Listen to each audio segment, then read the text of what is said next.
Bonjour ou bonsoir selon le temps où vous allez voir cette vidéo.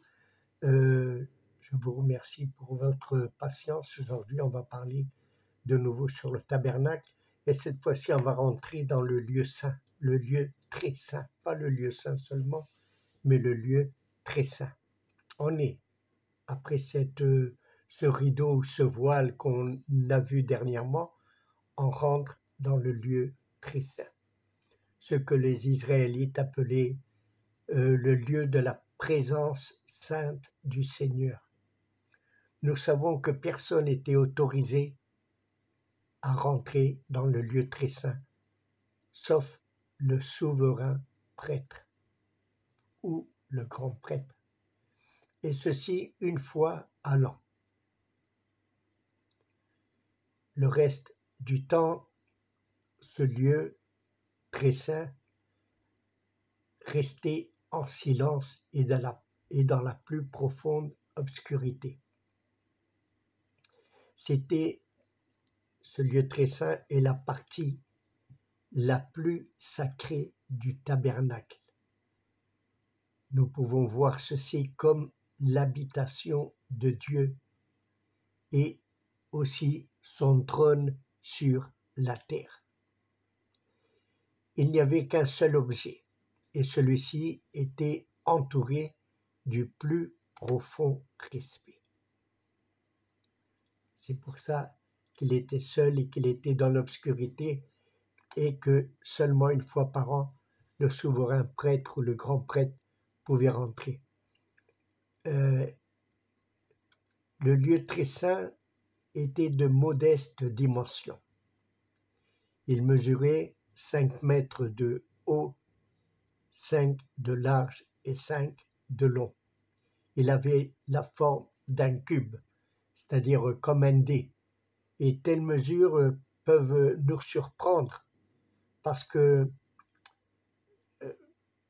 comme c'était l'habitation du Dieu de la gloire, il aurait pu avoir la plus grande partie du tabernacle. Mais même si ceci nous paraît étrange, c'était les mesures que Dieu a données à Moïse. Il n'a pas voulu quelque chose de plus grand ou de très grand pour son habitation au milieu de son peuple. C'est-à-dire Dieu nous montre son infinie bonté et miséricorde et qu'il ne veut pas de choses trop grandes pour lui, sinon des mesures normales, pas quelque chose de grand. Il se contente aujourd'hui avec beaucoup moins. Avant, l'habitation, c'était 5 mètres sur 5 sur 5. Aujourd'hui, l'habitation de Dieu est beaucoup plus petite. Vous allez demander où? Eh bien, c'est dans le cœur humain. Dieu, aujourd'hui, veut habiter dans le cœur humain, dans nos cœurs. Une habitation réellement petite. Il aurait pu habiter, je ne sais pas, dans quelque chose de plus grand, dans notre cerveau, dans notre, je ne sais pas, mais il a choisi le cœur humain, quelque chose réellement petit, mais qui fait que notre être puisse être en vie, parce que du cœur sort le sang qui se renouvelle chaque fois et qui nous donne la vie. Si le cœur s'arrête, on meurt. Et là, c'est là que Dieu veut habiter, dans le cœur humain. Une mesure réellement simple, petite, pour un Dieu aussi grand. Il n'a pas voulu quelque chose de très grand pour son habitation. Habiter dans un simple cœur humain.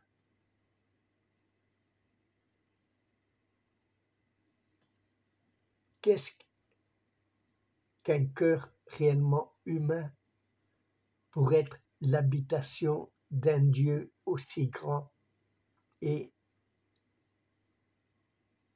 dans toute sa splendeur?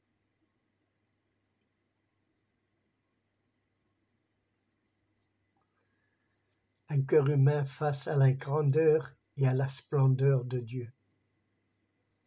Nous admirons ou nous devons admirer quelque chose, c'est que Dieu, les cieux des cieux ne peuvent le contenir, c'est-à-dire l'avoir, hein, le soutenir.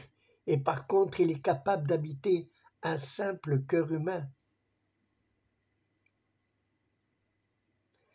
Mais si ce lieu très saint était de taille modeste ou de dimension modeste, il offre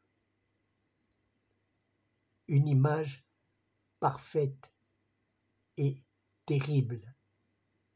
On vient de voir qu'il avait la forme d'un cube. C'est une figure géométrique parfaite. Tous ses côtés et tous ses angles sont égaux.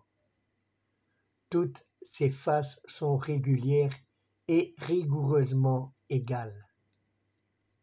Vous pouvez le placer de n'importe quel côté, hein, il mesurera toujours la même chose.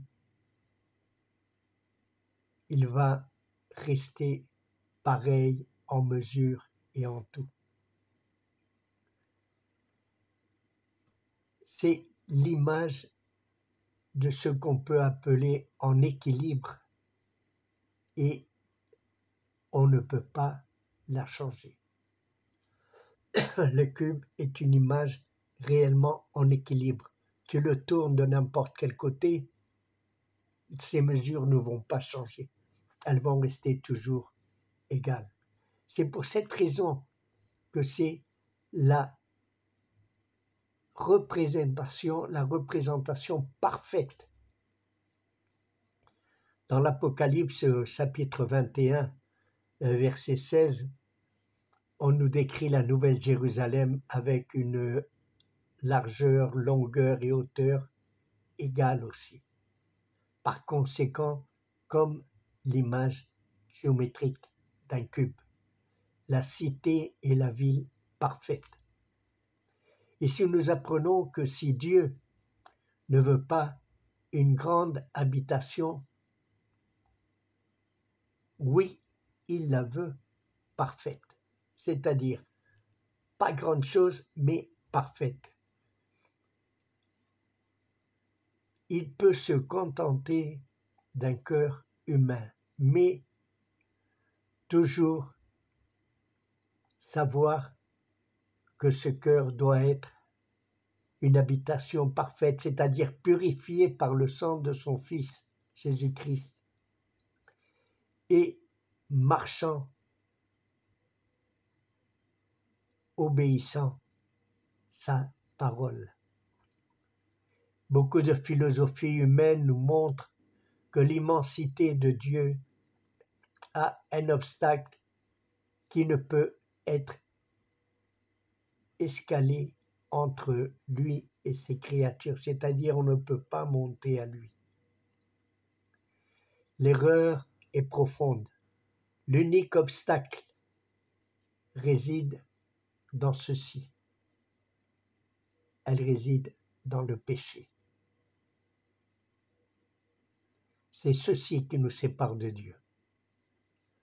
Nous devons savoir que Dieu ne mesure pas la taille de l'homme, mais oui, l'état de son cœur. C'est-à-dire, Dieu habite dans nos cœurs, une habitation petite pour un Dieu aussi grand, mais il habite dans un cœur qui soit de mesure parfaite, comme ce cube, comme cette ville de la Nouvelle Jérusalem, comme cette habitation où était l'arche de Dieu. Et ceci nous montre que notre cœur doit être parfait devant lui, c'est-à-dire purifié par le sang de Jésus-Christ. Et aussi que nous puissions marcher dans l'obéissance à la parole de Dieu.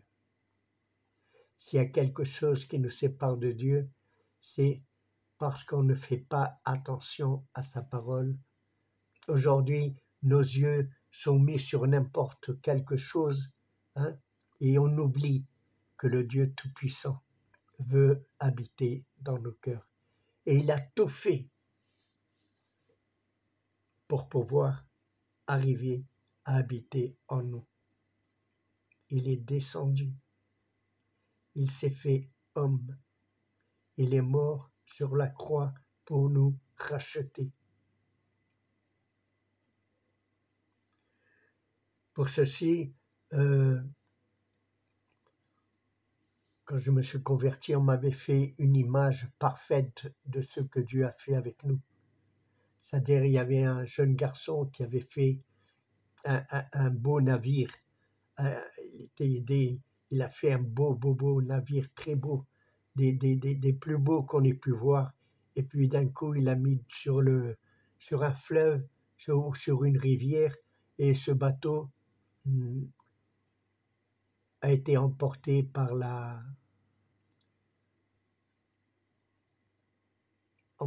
le vent, et ce gamin ou ce garçon a perdu son bateau. Puis des années plus tard, en visitant une grande ville, il a vu que dans une ville, un magasin de jouets, il a vu son bateau, celui que lui avait fabriqué. Il est rentré dedans, il a demandé le prix de ce bateau. On lui a dit un prix, et n'ayant pas l'argent sur lui, il est parti et il a pris tout ce qu'il avait amassé de la paye de ses parents. Il a pris tout cet argent, il est parti et il a acheté son propre bateau. Et en sortant, il a regardé le bateau, il lui a dit: tu es pour 2 fois à moi. La première fois parce que je t'ai créé, je t'ai fait, et la deuxième fois parce que je t'ai racheté. C'est ceci que Dieu peut dire à l'homme. Pour la première fois, je t'ai créé, et cette deuxième fois, je t'ai racheté au prix de mon sang. Le plus grand prix qu'il ait pu payer pour nous sauver, pour nous racheter. Ce jeune garçon avait pris tout ce qu'il avait amassé pendant sa jeunesse pour aller racheter son propre bateau. Dieu est descendu et est mort sur la croix pour nous racheter. Et il a pu dire ceci: tu es 2 fois moi, la première fois parce que je t'ai créé et la deuxième fois parce que je t'ai racheté. Et ceci, nous ne devons pas l'oublier, mes chers frères et sœurs. Dieu veut habiter dans nos cœurs. Il a tout fait pour qu'on puisse le laisser habiter en nous, de dimensions petites, mais une dimension parfaite pour lui. Parfaite si on accepte le sacrifice de Jésus-Christ sur la croix et on laisse qu'il nous lave par son sang. Et si nous marchons en obéissance, si nous marchons en obéissance à sa parole, Dieu va habiter en nous réellement. Et ceci est une des plus grandes choses et des plus grandes merveilleuses. Le lieu très saint représente une image parfaite de Jésus-Christ. Une image parfaite d'une habitation où Dieu veut habiter. Tu peux le mettre de n'importe quel sens, n'importe quel côté, les mesures vont être égales. Ce que Dieu veut, c'est ceci: habiter dans nos cœurs. Il n'y a pas une autre manière. Dieu veut habiter en nous. Et nous devons le laisser habiter en nous. Acceptons-le comme notre Sauveur. Acceptons-le comme notre Dieu. Jésus-Christ, comme dit le livre d'Hébreux dans le chapitre 13, il est le même hier, aujourd'hui et demain. La même chose va être dite a été dit hier, est dite aujourd'hui et sera dite demain. Le sacrifice de Jésus-Christ nous sauve et fait que Dieu puisse habiter en nous. Je vous laisse ici et j'espère bien que vendredi, on pourra parler de l'arche de l'Alliance, hein, que c'est l'objet qui se trouve au milieu de cette habitation que Dieu a voulu habiter. Que le Seigneur vous bénisse. Shalom, Maranatha.